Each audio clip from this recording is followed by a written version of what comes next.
Kwa majina naitwa wakili Lucy Ndugidamis, nafanya kazi shirika Msichana Initiative, nafanya kazi kama afisa programu, kitengo cha uchechemuzi. Lengo siku ya leo ni kukutana na wasichana vinara kutoka mikoa mitano ambao ni Dodoma, Tabora, Arusha, Pwani na Dar es Salaam. Lengo letu kuu ni kuhakikisha kwamba tunabeba kampeni yetu ya pedi bila kodi, ambapo kuhakikisha kwamba watoto wanapata bei nafuu za pedi. Kwa research iliyofanyika hapa nchini Tanzania kuanzia mwaka 2021 NIMRI ambayo ilifanywa na serikali, asilimia 60 ya watoto wa kike wanapata changamoto ya kupata bidhaa hizi za kujihifadhi ambao ni pedi. Kwa utafiti huo uliofanyika, sisi kama wadau kwa pamoja tukaungana nguvu za pamoja kuhakikisha kwamba watoto hawa wanaweza kufanya hii kampeni nzuri ya pedi bila kodi, kuhakikisha kwamba wanaweza kupata hizi. Kwa maana hiyo tukawafundisha na kufanya mafunzo wasichana hawa 50 ambao wao watakuwa wanabeba hii kampeni katika mikoa hiyo mitano, na siku hii leo wamekuja kuonyesha uwezo wao na namna gani ambao wamebeba hii kampeni katika mikoa hiyo walioifikia. Kwa takribani kuanzia mwaka 2018, naomba nitoe historia fupi kidogo. Serikali iliweza kutoa kodi kwenye pedi mwaka 2017. Mwaka 2018 wakaamua kuirudisha kwa sababu manufacturers au waanzilishi wanaotengeneza pedi walishindwa kuondoa kodi kwenye pedi. Baada ya hapo wakairudisha, inamaanisha kwamba bei ikawa ile ambayo tunaitumia hadi sasa. Kwa hiyo tukaona ni changamoto kwa sababu inaonyesha kabisa kwamba watoto wengi wanakosa kwenda shule on time kwa sababu ya hizi pedi. Kwa ni bei ghali, kwa wanashindwa kwenda shule, wanatumia vifaa ambavyo sio salama. Kwa hiyo sisi tukaungana kwa pamoja mashirika mbalimbali ambao chini ya coalition ambayo inaitwa MHH Coalition, lakini so far kwa sisi ambao tumepatna mataasisi mawili ambao ni Msichana Initiative pamoja na PWC, kirefu chake ni Pastoral Women Council. Tunaona kwa pamoja kuhakikisha kwamba wasichana hawa wanafikisha malengo yao, wanaenda shule, lakini huku tunabeba kampeni yetu ya pedi bila kodi. Naitwa Nengambu Thomas Molel, natokea Arusha, nafanya kazi shirika la PWC. PWC tunapatikana Arusha na tunafanya kazi katika wilaya 3 za kifugaji ambapo ni Longido, Arusha pamoja na Monduli. Sisi tunafanya kazi kwa ukarimu sana na wanawake wa kifugaji. Kwa nini? Tunaamini kwamba kimwezesha mwanamke katika nyanja mbalimbali basi tumeikomboa jamii kwa ujumla. Naomba kuzungumzia swala la pedi bure, pedi bila kodi. Ili swala la pedi limeleta gumzo kubwa sana katika jamii, bado ni changamoto. Jamii bado inahitaji elimu. Na hii ni kutokana na kwamba jamii bado haijatambua kwamba kumpatia mtoto wa kike ama mwanamke pedi ni jambo la muhimu ama ni sehemu ya kifaa muhimu ulichompatia mtoto wako wakati wa kwenda shule. Hivyo bado tunaiendeleza kampeni hii kuishawishi jamii, kuielimisha zaidi juu ya njia salama na vifaa salama vya kutumia wakati wa hedhi. Hali ya uelewa ikoje kwa maeneo ambayo mfanyia kazi, labda imewapa changamoto kiasi gani kwa sababu jamii bado haielewi? Uelewa bado ni mdogo, hasa kwa upande wa wanaume. Kwa nini?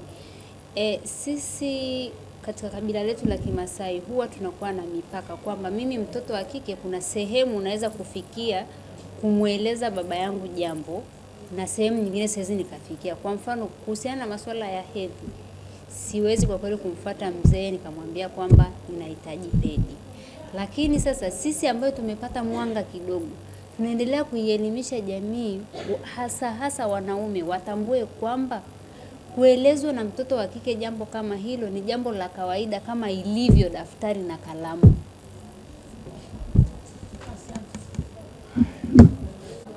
Nashukuru sana kwa jina, naitwa Fakii Ali Muhammad, ni mwalimu wa shule ya msingi Zinga ambayo ipo katika wilaya ya Bagamoyo, mkoa wa Pwani. Kwa kweli hii kampeni ya pedi bure, pedi bila kodi kupitia klabu yetu ya Msichana Amani, ambayo pia shule yetu ni miongoni mwa shule ambazo zinashiriki katika klabu hiyo. Kwanza kabisa walituita sisi pamoja na wanafunzi wetu kadhaa kwa ajili ya kutoa elimu juu ya kampeni hiyo. Lakini uzuri kampeni inapofanyika na watoto pia wanapata na elimu ya matumizi mazuri ya pedi. Kwa kama ilivyo kawaida, yule ambaye anatumwa kuwakilisha shule katika mafunzo husika akirudi anafikisha yale mafunzo kwa wenzake. Kwa kweli kupitia wale wanafunzi waliokuja na klabu yetu pale shuleni, siku ya klabu, basi elimu ikatolewa vizuri kwa wanafunzi. Kwa hiyo licha ya kuwa na kampeni hiyo, lakini wanafunzi wakajua vizuri namna nzuri ya kutumia pedi. Kimsingi elimu hiyo. Kwa majina naitwa Elizabeth Simon Molel, mwanafunzi wa kidato cha 4 kutoka shule ya sekondari ya Imanyata kutoka mkoa wa Arusha. Mimi ni miongoni mwa wasichana vinara walioshiriki katika kampeni ya pedi bure pedi bila kodi. Na kampeni hii kabla haijatolewa, kwanza si ni wasichana kutoka familia za kifugaji au maeneo ya kifugaji kule ndani Loliondo. Kwa hiyo hayo ni maeneo kwanza ambayo hayana elimu kuhusu pedi, au wazazi pia hawana uelewa wote kuhusu pedi kwa wanafunzi. Kwa hiyo inakuwa ni changamoto sana kwetu sisi wanafunzi, kwa sababu unakuta wazazi wetu wengi hawana elimu juu ya jambo lolote au kitu chochote kinachoitwa pedi. Na unavyojua familia za Kimasai au familia za kifugaji nyingi, unakuta mtoto hana confidence ya kujieleza mbele ya mzazi wake au mbele ya baba yake, kwa sababu unakuta nini, kama mila na desturi walizokuwa nazo, mtoto hana ujasiri wa kujieleza mbele ya baba yake. Kwa hiyo unakuta tu mama tu ndo mzigo unamwangukia, na unakuta mama wenyewe wana depend kwa wanaume. Kwa hiyo inakuwa ni changamoto moja kubwa sana wazazi kukosa elimu kule. Lakini kuanzia hii elimu ilipotolewa au kampeni hii ilipoanzishwa, maana ilizinduliwa mwezi wa 5 mwaka jana katika eneo hili na nilikuwa miongoni mwa wasichana waliozindua kampeni hii. Kuanzia kampeni hii ilipofunguliwa au ilipoanzishwa, tulishukuru sana kwa sababu walipokuja kutoa elimu, walitoa elimu maeneo mbalimbali ikiwemo mavijijini kule. Mfano shirika la PWC lilikuja maeneo kule, mfano walitoa elimu kijiji cha Ololosokon. Walitoa elimu, pia waliita wazazi kutoka vijiji mbalimbali, wakawaelimisha wakiwa wamama kwa wababa, au kuwaelimisha wamama tu. Waliita bali na wanaume pia kuwaelimisha juu ya umuhimu wa kuwapatia wanafunzi pedi. Kwa hiyo hata wanaume pia waliweza kupatiwa elimu hizo, ikiwemo wazazi wetu wote waliitwa wakapewa elimu hizo, na wengine wenye uelewa waliupata ule uelewa na wakajua umuhimu wa kuwapa wanafunzi pedi. Kwa hiyo ikawa wanapambana kwa hali na mali kuwanunulia wanafunzi wao pedi. Lakini kabla ya kampeni hii kuanzishwa, walikuwa na changamoto ya kutokujua swala kama hilo, na mwanafunzi alikuwa na ujasiri wa kwenda kujieleza mbele ya mzazi wake. Kwa hiyo ilikuwa ni changamoto. Mfano changamoto walizokuwa wanapitia wanafunzi mashuleni wanapokuwa wanakosa hizi pedi. Kwa majina naitwa Veronica Ngusa Ntinginya, ni champions wa pedi bure pedi bila kodi kutokea mkoa wa Tabora, wilaya ya Nzega, kata ya Isage. Na nilihedi salama ni upatikanaji wa vile vifaa vyote ambavyo vinahitajika kwa msichana wakiwa kipindi yuko period, yani kama vile pedi, maji safi na salama, sabuni na vingine vingi. Sasa ukosefu wa naniliwa pedi imekuwa ni changamoto. Pindi la mradi wa pedi bure pedi bila kodi haujaanzishwa, wasichana tulikuwa tukikumbana na changamoto nyingi, hususan kwa wanafunzi. Chukulia mfano, niko period of the niko darasani. Sasa niko darasani, mwalimu kaniuliza swali, afu mimi huko sijaweka pedi, nimetumia kitambaa. Sasa kile kitambaa tena kitambaa nikitumia muda mrefu kinaloana, na badala yake kinalosha na nguo nyingine nilizovaa za huko nje. Kwa hata mwalimu akiniuliza swali inakuwa ni vigumu kunyanyuka nikajibu, maana nitakuwa na wasiwasi, nitakuwa najisi hapa kuna nini, kunyanyuka kwenyewe itakuwa ni shida, itabaki tu niendelee kukaa. Pia ilikuwa inasababisha kukosa masomo, kufeli darasani. Maana yake ilikuwa inafikia sasa hatua ukiwa kipindi cha hedhi inakulazimu ubaki nyumbani ili uondokane na ile aibu ya wanafunzi wenzako kule darasani, kwamba kujua kwamba uko hivyo period inabidi tu ubaki wapi, nyumbani. Kwa hiyo utoro ulikuwa umeongezeka. Lakini pia changamoto zingine ambazo ni magonjwa. Maana yake sasa vile vitambaa ukitumia muda mrefu vinakuwa ule msuguano inasababisha michubuko kule sehemu za siri. Kwa inakuwa ni changamoto pia. Tunakuwa na michubuko, miwasho, mifangasi. Kwa hiyo sasa baada ya hii elimu tuliyoitoa kuhusu masuala ya pedi, tunashukuru wazazi, walimu pamoja na wanajamii wametuelewa vizuri. Sasa hivi pedi na shuleni ziko, wanafunzi tuwapewa bure. Pia huku kijijini wazazi wamekuwa ni wepesi.